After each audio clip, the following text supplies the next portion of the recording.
morning ma'am. Akong topic day is PD 1619, solvent and volatile. Is a Philippine law that prohibits people from sniffing or using solvent and similar substance like rugby or container to get high or feel dizzy. This law especially aim to protect young people from substance abuse. Kanita example ni kay Kwan, si Kabang ay isa ka minor de edad nga dakpan sa tanod nga nagasimot o rugby sa likod sa islaan. Kasagaran makita siya dito kawan ang iyang barkada nga nagamit o rugby kaya lagi kalimot sa ilang problema.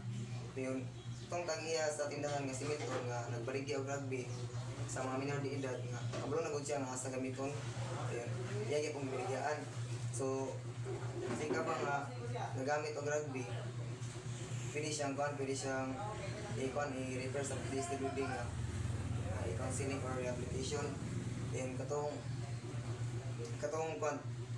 tagiya sa tindahan nga nagbaligya og rugby, pwede siyang magasuwat o mapristo kung masirang iyang tindahan nga kung mapamatud-an nga sige siya baligya og rugby sa mga minor de edad.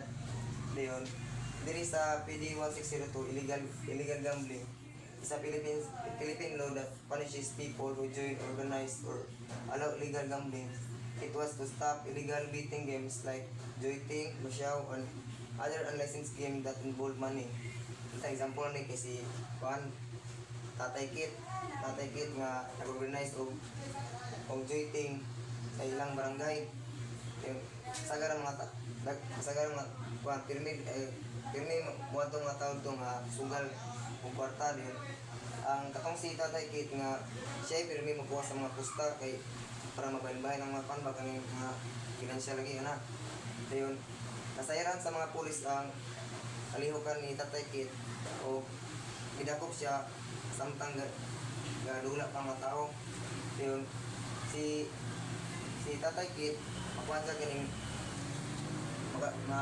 pwede siyang makakasuhan o mapriso siya kay ilabag siya sa illegal gambling kay siya nag-organize sa isa ka illegal nga sugal kamoto ang illegal gambling.